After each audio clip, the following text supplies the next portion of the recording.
السلام عليكم ورحمة الله وبركاته أصحابتي قاليga waa idin salaamay bacdu salaan halkan waxaan idin kula wadaagayaa cashar aad muhiim ah oo ku saabsan Binance waa maxay Binance ama suuqa Binance-ga muxuu yahay runtii waxaa laga yaabaa dhagahaaga inay marar badan waqtiyada la jooga ama dhawaanahan in dhawaale ku soo dhacayeen Binance markaad suuqa digitalka ama cryptocurrency-ga dhex gashin Binance aad maqlaysid marka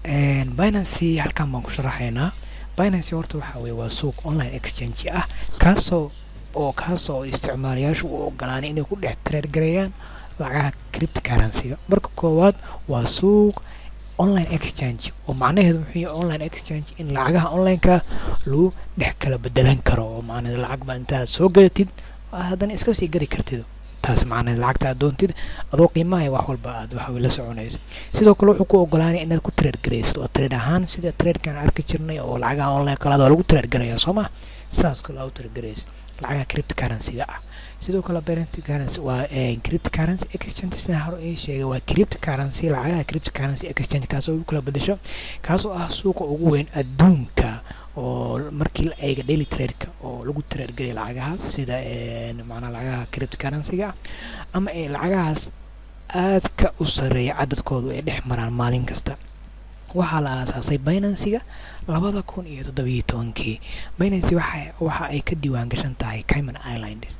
Islands waa jasiirada Mareykanka overseas Cayman Islands waa jasiirad yar ama jasiirad yar ka tirsan maxay ahayd British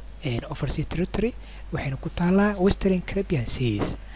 waxa ay aqbashaa Binance dhammaan lacagaha lagu isticmaalka badan yahay cryptocurrency-ga ah ee had aad ka caan ku ah sida Bitcoin-ka waxa weeye maxay Ethereum-ka lacagaha aad ku tiro badan oo hadda caanka ah iyo wixii la halmaala sidoo kale Binance waxa kale ay support gareysaa crypto wallet oo aan naqaano dabcan inteena badan si ay u isticmaalaan